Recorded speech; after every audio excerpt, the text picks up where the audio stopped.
Hello everyone, welcome back to our channel. So yes, इस video को बिना किसी देरी के स्टार्ट करते हैं। तो अभी यहाँ पे जो है ना, मैं बायोलॉजी की प्रिपरेशन कर रही थी और इस व्लॉग में जो है ना, मैं बायोलॉजी का मेरा एग्जाम कैसे गया है क्लास 11 का वो भी बताऊंगी।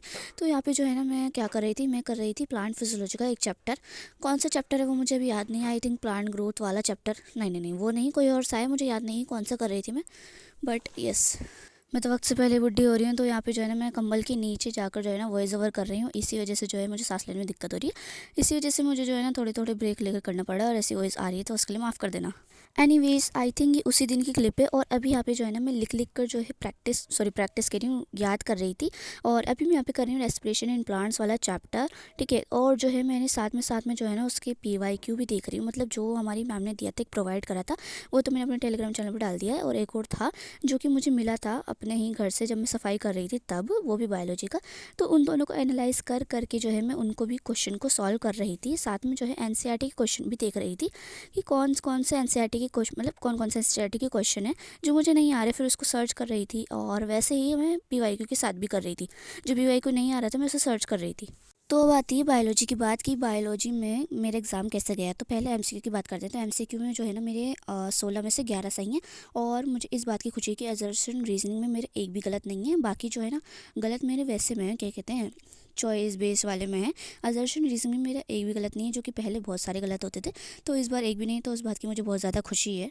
तो देखा जाए तो MCQ तो बहुत इजी थे, बस कुछ कुछ थे जो कि मुझे आते थे, लेकिन मैं आते हुए भी गलत करके आ गई। बट एनीवेज, बाकी पेपर की बात की जाए MCQ को छोड़कर, तो भाई बिलीव मी भाई, मतलब पेपर वालों को पता है कि ये लड़की क्या छोड़ कर आ रही है, वही पेपर में डालेंगे। आई मीन लाइक, मैं जो जो चीज़ें अच्छे से पढ़कर नहीं गई थी वही पेपर में उठ कर आ गई, और जो अच्छे से करके गई थी वो नहीं आई। मैं खुद PYQ एनालाइज करके गई थी, तो उसमें स्लाइडिंग फिलामेंट थ्योरी और इरेथ्रोब्लास्टोसिस फोइटलिस और क्या था, हाँ वो red muscle fibre and white muscle fibre के बीच डिफरेंस, ECG वगैरह, ये सब जो है 2 साल से लगातार आ रहे थे, बट तीसरे साल क्यों नहीं आए मुझे समझ खुद नहीं आ रहा।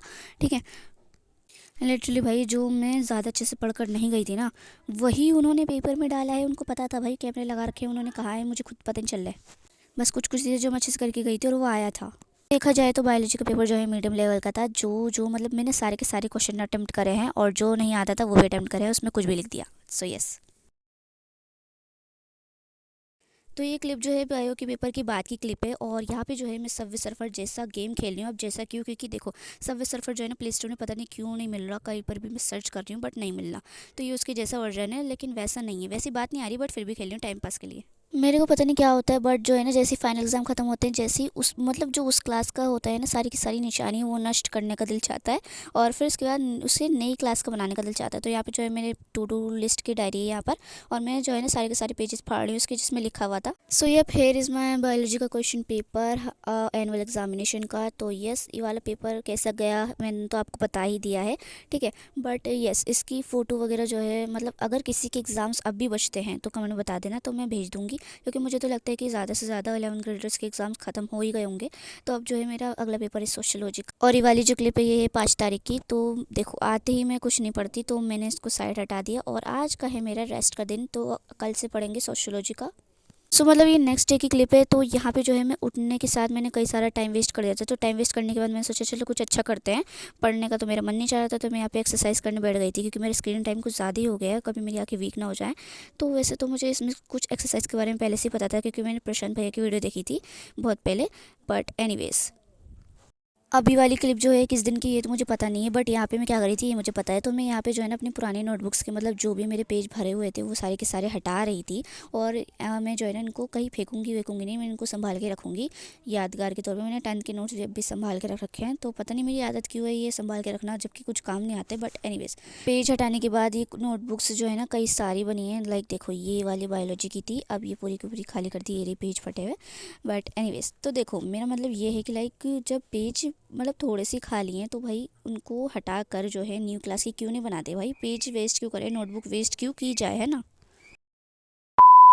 Just kidding, but to be honest हमें वेस्ट नहीं करने चाहिए, बिकॉज सारे के सारे पेपर्स जो होते हैं ट्रीज से ही आते हैं। ट्रीज कम होते जा रहे हैं जैसे जैसे ग्लोबल वार्मिंग भी बढ़ती जा रही है। तो फिर हमें जो है, हमें मतलब खुद कदम उठाने पड़ेंगे।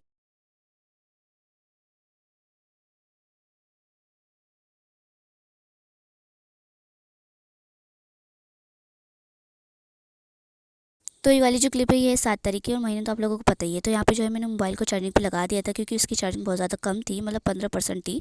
तो अब यहाँ पे जो है मैं केमिस्ट्री की कॉपी एंड ये वाली नोटबुक लेके बैठ गई थी। तो ये वाली नोटबुक जो आपको दिख रही है ना, मैंने क्लास 11 में सोचा था कि मैं इसको बायोलॉजी की बनाऊँगी और इसमें एनसीईआरटी की लाइन्स वगैरह लिखूँगी, ठीक है। इसके लिए सोचा था मैंने, बट जो है 10 क्लास से मैं इसका ऐसे ही सोचती आ रही हूँ कि जो है मैं इसको बाद में यूज़ करूँगी, बाद में यूज़ करूँगी। जैसे कि हम मतलब ह्यूमन का होता ही है कि जो है ना, जो अच्छी चीज़ें होती है ना उसको हम आखिरी समय के लिए बचाने की कोशिश करते हैं। बट देखो यार, आखिरी समय के लिए ही बचाते रहेंगे तो यूज़ कब करेंगे। अब तो ये आखिरी क्लास है, अब भी मैंने यूज़ नहीं करा तो मेरी बहन को दे दी जाएगी जो कि मैं नहीं चाहती। पहले तो मैंने सोचा था कि मैं बायोलॉजी से स्टार्ट करूँगी, बट बायोलॉजी से मैंने इसलिए स्टार्ट नहीं करा बिकॉज़ जो है बायोलॉजी के लिए मुझे जो है ना वैसी नोटबुक चाहिए, लाइक जिसमें जो है ना खाली पेज हो, मतलब लाइनें ना बनी हुई हो, ताकि डायग्राम्स वगैरह अच्छे से बना पाए, ठीक है। तो वो बाद में आएगी। और फिजिक्स के लिए मैंने इसलिए स्टार्ट नहीं करा क्योंकि जिस टीचर से मुझे पढ़ना है उन्होंने अभी पढ़ाना स्टार्ट नहीं किया है। और केमिस्ट्री में फिजिकल के लिए मैंने इसलिए स्टार्ट नहीं करा क्योंकि मुझे पता नहीं चल रहा भाई कि किस टीचर से पढ़ूँ, कौन सा टीचर बेस्ट है। तो आप लोग बता देना कि 12th क्लास के लिए फिजिकल केमिस्ट्री के लिए कौन सा टीचर बेस्ट है। तो इनऑर्गेनिक ही बची।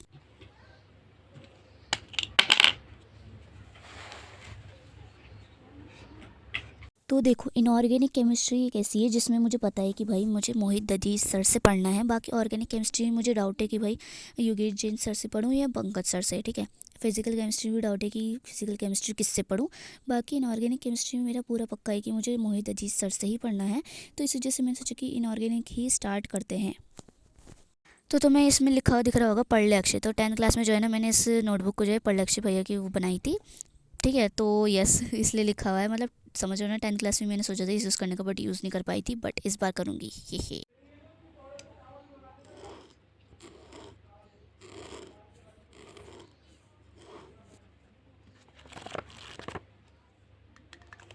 2,000 years later. तो अभी यहाँ पे जो है ना, मैं इनऑर्गेनिक का लेक्चर 1 स्टार्ट करा था मैंने, ठीक है। तो अभी यहाँ पे जो है ना मैं नोट्स बना रही थी, वो भी नीट एंड क्लीन। तो अभी यहाँ पे जो सर लिखवा रहे थे वो तो मैं लिख ही रही थी, बट साथ में ये भी लिख रही थी, लाइक जो जो मुझे कन्फ्यूजन लग रहा था। कन्फ्यूजन से मेरा मतलब ये है कि लाइक देखो भाई, मैंने कुछ लिखा, फिर बाद में जो है ना मुझे लगता है कि ये कहाँ से आया है, कैसे आया, तो मैं वो भी लिख रही थी साथ में, ताकि मैं बाद में इसे पढूँ ना तो मुझे समझ आता है।